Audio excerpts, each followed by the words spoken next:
significant and sentimental historical value to Bahamian history because it's the only fort in Nassau that ever saw action in its history, Fort Montague. And this fort saw action twice in its history. The first time it saw action was some 30 plus years after it was built, the British against the Americans, when the Americans invaded the British to steal ammunition, gunpowder, and weaponry. So yes, the 3rd of March, 1776, American Commodore E.C. Hopkins landed on these very shores behind us with 200 soldiers. His purpose was to plunder and steal munitions stored at the fort from the British to win the war for their independence. He was successful in doing that. He was able to steal 100 muskets, kegs of gunpowder, and his men were able to raid the governor's mansion and raid his liquor cabin. The governor ordered 3 shots be fired from this fort to send a message to the Commodore for him to retreat. But Commodore Hopkins had no intentions of retreating or leaving. Upon their raid, his men also able to capture and find the governor hiding in the mansion, so they held him hostage for 2 weeks. During this period, the Americans hoisted their flag. But taking over the island was not their mission. Their mission was just to gather weaponry and munitions to fight the war for their independence. And he did just that. After about 2 weeks, a ransom was made for the release of Governor Brown in exchange for the release of Lord Sterling, an American general who was captured in Long Island, New York by the British. So once the British agreed to release the American general, Lord Sterling, then the British who had seized the island agreed to release Governor Brown. He was later seen rowing a boat back ashore on the western end of this island upon his release.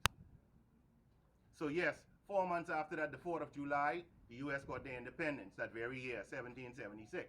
Yes, Commodore Hopkins and his men were part of the Revolutionary War, but they were also Marines. Some of the first Marines to start the U.S. Marine Corps, and this was one of their most successful missions during that time. It's $2 per person if you're coming in. $2, okay. And I give the history. Okay, thank you.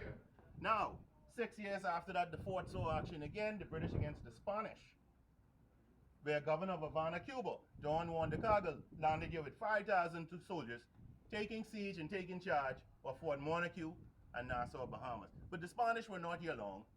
They were here for 1 year, from 1782 to 1783. It's $2 per person if you're coming in. From 1782 to 1783. They were here for 1 year because of that gentleman right there, Colonel Andrew DeVoe. Colonel Andrew DeVoe was a loyalist. He resided in South Carolina. However, he was still loyal to the British.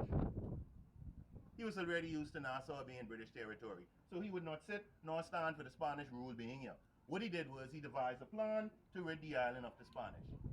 So he personally financed his own expedition. He set sail from the Carolinas to an island south of Paradise Island, Harbor Island, recruited 220 men, armed them with 150 muskets. He didn't have the large resources to take on this large Spanish army, but he had a brilliant plan. He too and his men arrived on these very beaches, but at night under the cover of darkness he came. With his one vessel, he had his men left the ship on small dinghies with lanterns, spreading and lighting up the waters behind us, making the invasion seem larger than it was. He threatened to blow up the garrison, which was the sleeping quarters on the beaches, and there you have it, the Spanish surrendered. Once again, the British was in control of Fort Montague in Nassau. Now, before I end my story there, I want to add a tad bit more to it, which is factual.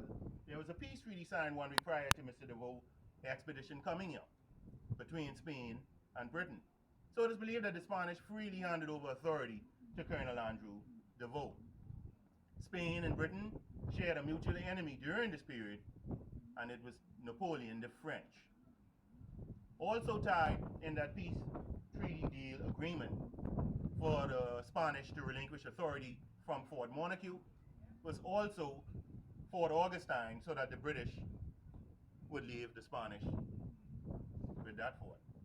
So there you have it, the history on Fort Montague. This structure behind us, this room that I'm standing in, once was a watchtower, and it once went 40 feet up. Made from wood, destroyed by the 1929 hurricane, which is one of the worst hurricanes in Bahamian history. The only thing left is this broken structure and the steps up there that the soldiers would have accessed to the watchtower. Now, over there at the flagpole is a lookout point, and it'll give you a beautiful bird's eye view of the harbor, and folks, it'll put you into living history. The range on these cannons are 1.5 miles to 1.75 miles. And yes, the cannons here at Fort Montague are real 17th century cannons. Thank you.